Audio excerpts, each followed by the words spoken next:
I'm Brian Shelton, and you're listening to Harper Talks, a co-production of Harper College Alumni Relations and Harper Radio. Today on Harper Talks, I'm excited to speak with Ushna Zamir. She attended Harper College from 2017 to 2019, and then transferred to the University of Illinois Urbana-Champaign, where she earned a degree in communication. Ushna joined me in the podcast lab in Building D. Thanks for being here. Of course. Thank you for having me today. Hey, you're the first guest in the podcast lab. It's beautiful. What do you I think? love it. Yeah, no, I love it. Yeah. Our little closet space that we have over here in Building D. It's nice. Yeah. So it's good to see you. I think that you are the first person who's been on this show, all whatever number episode we're on now, who was actually here when I was teaching here. Really? And that I've traveled with. So I know that we traveled together on the speech team when you were in the speech team here at the college. I've taken your classes. Yeah, as you've well. taken classes, so it's just kind of weird. Yeah. So, but anyway, I was just curious how you came to choose Harper for your education. Yeah, I don't want to sugarcoat it either. Honestly, it was a very logical decision at the time. I was figuring out where I was going to go financially, wanting to stay close by family. So it just made sense at the time. I didn't have a lot of money, wanted to be close. Harper's about 15 minutes from my parents' place and very, very cost effective as we know. So as time went on, it was by far the best decision I ever made. But at the time, I don't think being that young as a child, you don't really understand the weight of the choices that you make. Well, why is that? Why was it the best decision that you made? It was the people that I met along the way. To this day, I still have so many lifelong friends. Like, I just visited a friend in Korea who I met by working and having classes together at Harper. I visited him and traveled with other people who also went to Harper. My fiance is somebody I met at Harper. I mean, and I was on the speech and debate team. The coaches, people like that, obviously you have made such an impact in a way that in other forums, schools, etc., just haven't had the same lingering effects. So by far, definitely the best decision I've made. Yeah. Well, we'll talk about this, but you did leave Harper and go to U of I, which is not exactly a small school. Yeah. Yeah. So do you think that has something to do with the size of Harper and the ability to, I don't know, be personal? I think so, yeah, because I forgot the number off the top of my head, but I remember when I was reading about it, they talk about the difference between the one-on-one interaction. I think it's like the number of professors versus students is way easier for you to, reach out if you have any questions afterwards. If you want to be a part of a team like speech and debate, it's a lot smaller of a team, so you can really improve.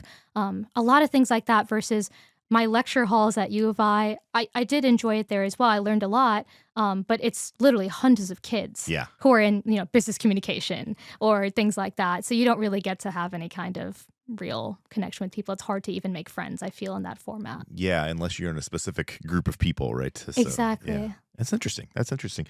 You mentioned the speech team. How did you come to the speech team here at Harper College? Did you do speech in high school? Or I did. It's actually a funny story. In high school, I joined the speech and debate team because it was called forensics. And I was a big science person, so I thought it was forensic science. And I was such a wimp when I came to speech and debate that I just kept going even though I didn't like it. I was very nervous and I kept going. I was not good. I never placed, never broke, nothing like that. But I left early. I didn't do it for the full 4 years. And I always had this kind of what if moment. Like I wish if I applied myself, maybe if I had like coaches that really believed in me, maybe I could be better at this. Right. And I still remember during one of our first few practices when I had a one-on-one with Jeff Prisbilla, one of the speech and debate coaches, he was like, I'm going to put all my trust in you. This may be like the first time a coach has told you, like, I fully believe in you, but let's turn that into something that you can actually action, that you can actually be better in.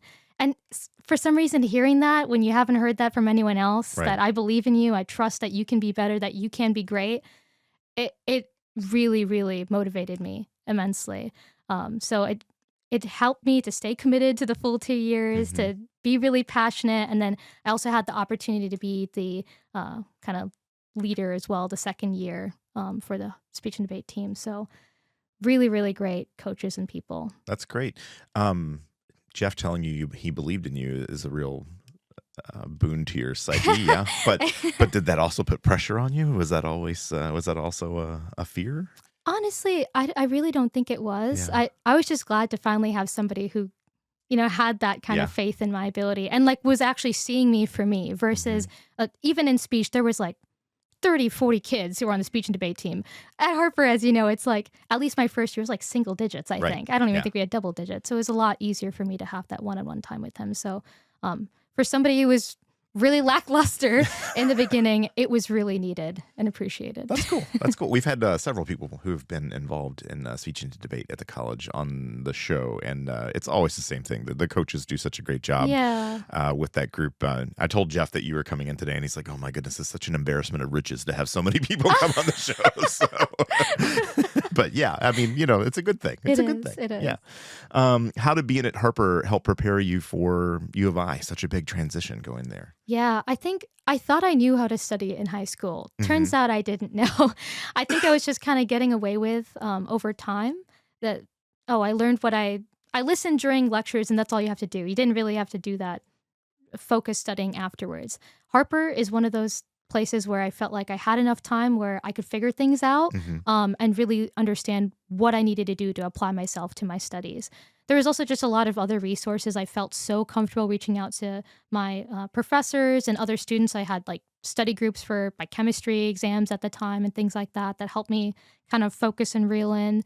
And it made it really a seamless transition when I went to U of I. I didn't really have any problems or concerns when I came to studying there. So Harper helped me a lot for that. For sure.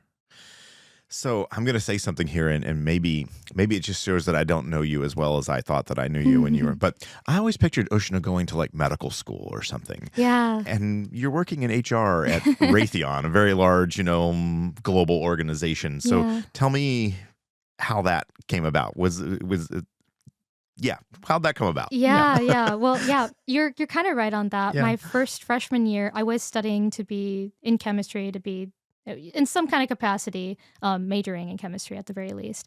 I was taking a bunch of difficult classes like organic chemistry and admin phys. I was in the honors program on top of working 2 jobs and being on the speech team. I mean, it was a lot. Right. And while I was doing that, I kind of realized I have to figure out what my right priorities are here, what balls need to be dropped and can be dropped, right? I needed the money. That just wasn't, that was a non-negotiable at the time, unfortunately. I really enjoyed speech and debate, and I really enjoyed the classes, like communication-related classes as well. Chemistry was the one thing that just wasn't entirely making sense for me.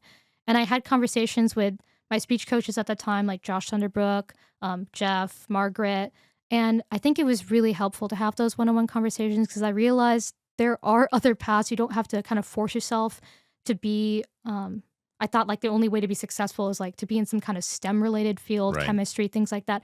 Communications, HR, those kinds of related, like what people kind of consider like soft skills, that is just as important. You can still be successful and make a living and survive in this world without having to go down that path. So I was really grateful for that. They made me feel confident, like, yeah, you're good with public speaking, you should try and consider pursuing communication. So that's when I made that decision to switch on over, and I have not regretted that decision since. Yeah. That's great. That's fantastic. So you are working in human resources for a global company.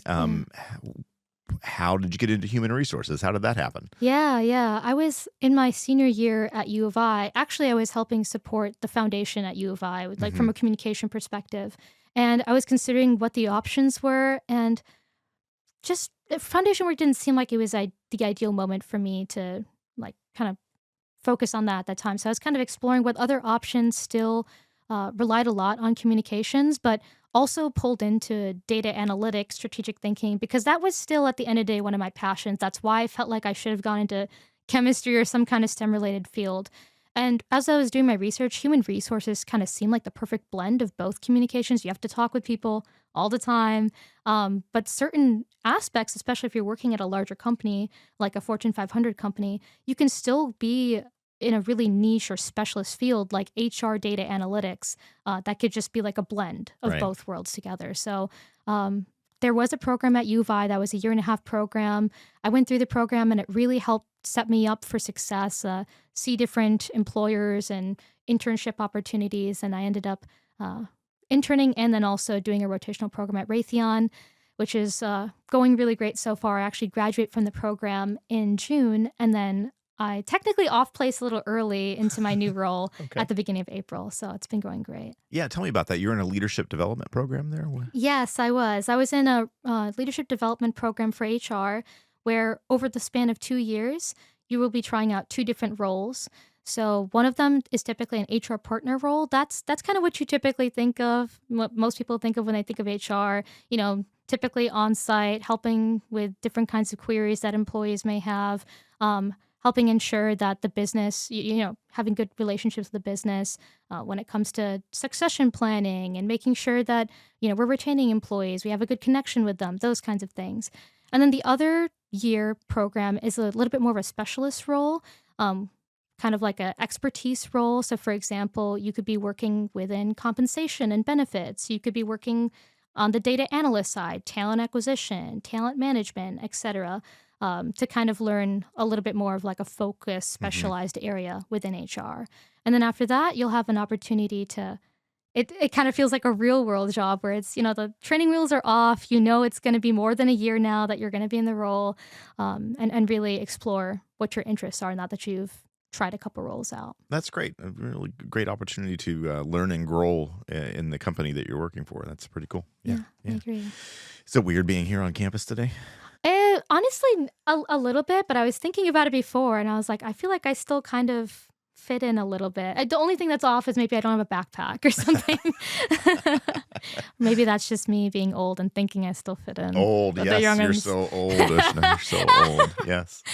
So I ask everybody when they come on the show, and I'm particularly interested in what you have to say, and you've hit on this a little bit here, but it really hasn't been that long since you were here at Harper Yeah. as a student and going through the program here, and now you've gone on and you're a real adult now, right? You're out there. So I'm curious what advice you might have for current students at Harper College. Yeah, I would definitely want to emphasize, even if you've heard this so many times to the students listening, make sure that you're going out of your way to join extracurriculars, to make connections, make friends, talk to your professors, because for your professors, all they want is your success, right? They've helped out so many students in the past. They know so many people who've been going through similar situations as you. I feel like a lot of people are attracted to Harper for a multitude of reasons, but they all kind of generally get bucketed into a handful of reasons. So it's really helpful, I feel, to feel comfortable reaching out for any kinds of questions there. And then the students too, I mean, like I said, I've made my lifelong friends. There's so many, countless, like double digits, right, of people that I'm still in contact with, that I met through Harper in some kind of capacity. So don't feel shy from making those kinds of connections there. And another thing as well is don't feel bad about not having your whole life figured out either. I felt like I needed to have it figured out, and it's okay if you need a little time to take a break or just figure out what kind of path makes sense for you. Harper is a perfect place for that. There is, since I've left, even so many more new opportunities for career paths that have emerged through Harper. So the possibilities are endless. Yeah, I think it's a real problem. I talk about this a lot with folks when they come in, because so many folks who come to Harper and wind up on this particular program that we're doing here have very similar stories where they thought they were going in one direction and they wound up going in a completely different direction in life and career and that sort of thing. And I think there's a lot of pressure put on young people to figure out what they're going to do for the rest of their life when they're like 15 years old, And it's a bit much, I think. So just a tad. Yeah, just a tad. Yeah, a 14-year-old at home, and she's talking about what she wants to do and stuff. And I'm like, maybe just slow your roll a little bit, Maybe. Can't believe she's 14. Yeah, it's crazy, right? Yeah, it's crazy stuff. So I forget. Yeah, that's right. You know my daughter. Yeah.